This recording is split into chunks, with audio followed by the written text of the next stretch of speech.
Hello there and welcome back. So today we're going to be going over Halloween 2 and it stars Jamie Lee Curtis and Donald Pleasence, and that's really awesome because whenever I first watched these, I didn't know that this was a continuation of the very first one from like the same frame and on the same night.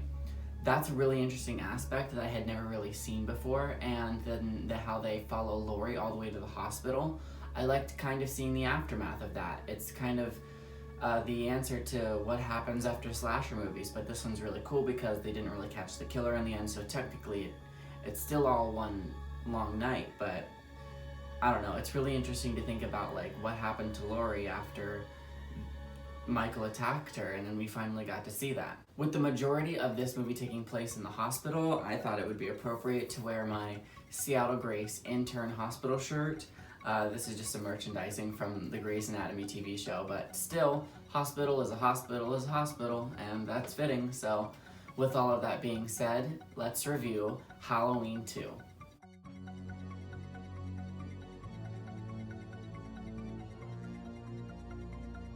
Okay, so immediately when we open up, it's like the last 2 minutes of the original film, and I think it was really cool to be able to start the movie off like that. Now they did retcon a little bit of the ending where what balcony he falls off of, there's the original version and then the part 2 version. That doesn't really bug me at all. It doesn't take me out of the film, even when I watch them back to back, even though I can tell, it doesn't really get on my nerves. This one is a really good sequel because of how they told the story and kept it going, and it feels like a continuation, and the night scenes are some of the best, where we're following Michael through the streets and when he's doing his first kills of the next other young girls and stealing the knife from the kitchen of the older woman. It's just really good energy that the Michael has in this one, and I love the mask, even though that it's a little different. It is the same one that's used in the first one, but hey, it is what it is, and I have no complaints. I don't really complain about the masks until later in the franchise.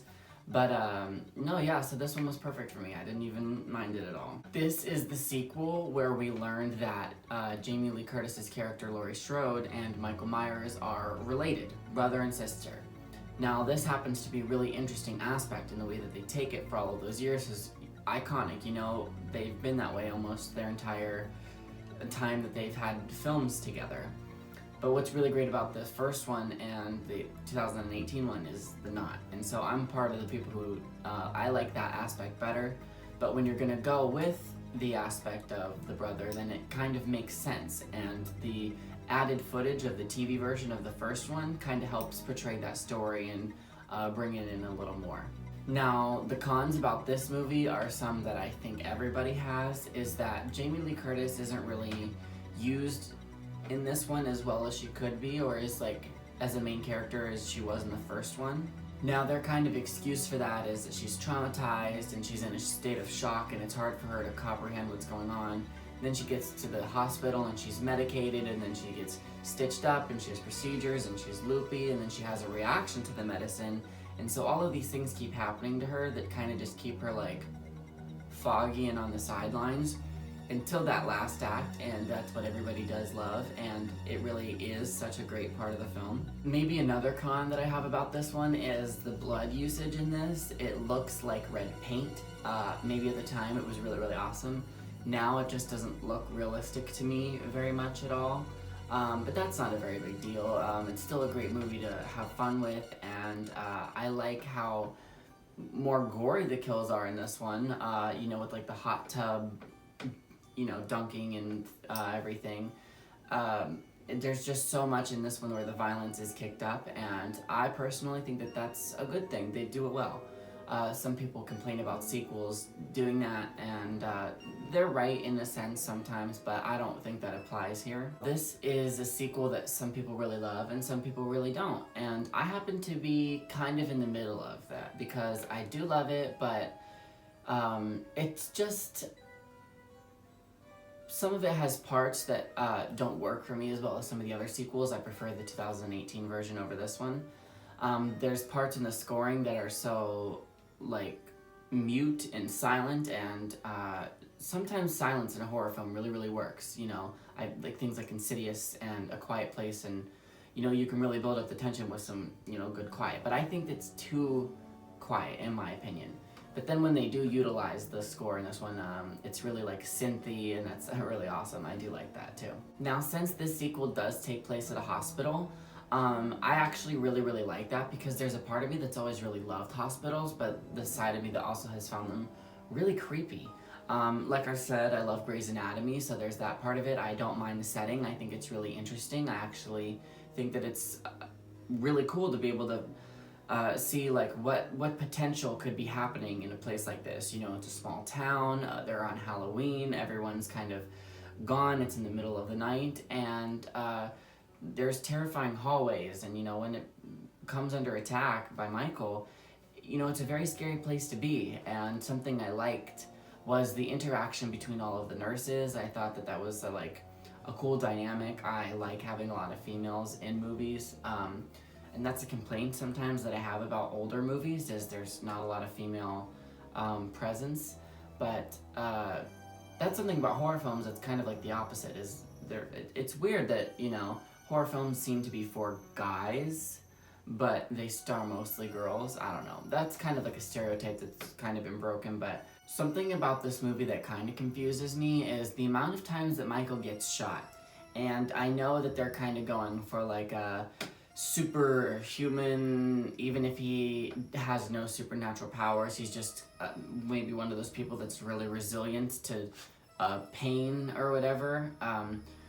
They're also really trying to push that he's not human, he's just the pure evil embodiment, and that's good, but also it adds more questions for me than it does answers, and then especially when we start going down into the other sequels and stuff. So just seeing the amount of times that he gets like shot and blown up, and like, is he dead or is he not, you know, it's a very interesting, you know, up and down of a lifeline ride with Michael. But it's whatever, because it's fun, and you don't want to have Michael like not go away, because then also where would all of his sequels come from, and how can we enjoy having him come back and be an unkillable killer, you know? But yeah, like I said, there's just something about the first one where like him being human just really grounds it for me and just takes it over the edge of being scary for me. Alright, so my two favorite kills in this movie is when he's got the scalpel and he picks the nurse up off of the floor and her shoes drop. And then also at the end, whenever Loomis has shot him a couple of times after busting through the front door, and then the cop gets grabbed by him and his throat gets cut. This one is a really good sense of showing how well Michael Myers is as a force. You know, his body count is taken up in this one, and then especially with it being the same night, it gives him a total body count in that one night of however many people. I didn't count. But yeah, he's just a really scary presence in this one, and I think that that's one of the things that the sequel really does well. Something that I found myself really liking about watching it this time around was kind of paying attention more to the newsreels and the radios, and that opening kill of the girl on the phone with her friend. That just to me seemed so real and so scary. Like, that's right down the street and he could be around here, and I don't know, like, just watching that, it was really interesting. And like, I like seeing aftermaths of things, and you know, wanting to know what comes afterwards and how people react to things, and like, what would you do if you were in that situation? If you were all excited about having time alone on Halloween and your parents are gone, and then you get a phone call that there's a psychopath on the loose who's just escaped last night and then he's killing people tonight, and then you open up your door and he's there. Like, how crazy would that be? Or he comes through the door, whatever. Another one of my favorite parts about this is when Jamie Lee Curtis is running at the end from Michael, and she's in the parking lot and she's crawling for help. Because of me never seeing this before, whenever she got out of the hospital, I thought for sure, I was like, okay, she's safe, she's out, bitch better run. Like, but she didn't, and I don't know, it just, the way that they are able to weave the story of them just staying around in the same location, I don't know, it works. And that's something that I think is missing in some of the other Halloween movies, is they go too many places and the story is too intricate, and I like I like the simpleness of the Halloween. So something else I like about this is we kind of get to see Laurie's reaction whenever she's like, what do you mean Michael Myers? Like, what does that have to do with anything? And she finds out that that's the guy who attacked her. And she kind of starts freaking out. And that was so interesting to me. And I want to know, what is she reacting like whenever she finds out that they were related, you know? When you watch the timeline of 1, 2, and then H2O, you know, in that one she knows that they're, you know, genetically related, but I'm curious to see the reaction to that one and, you know, what that would have done to someone and, you know, how you cope with that and move on. Now, I know John Carpenter didn't want to have to do a second one to this. They wanted it to be an anthology, and that could have been really cool if they did it from the bat or, you know, correctly. But also, there was just something that just was so iconic about Michael Myers, like from the start. It was like it was like a thing that everybody needed and didn't know it. And it's just really hard to top that and come back from it.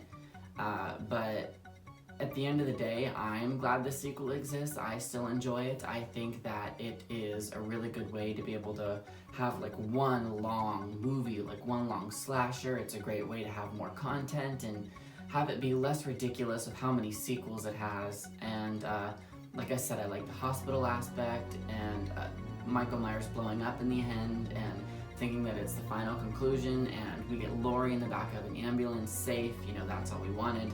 We didn't get that closure at the end of the first one.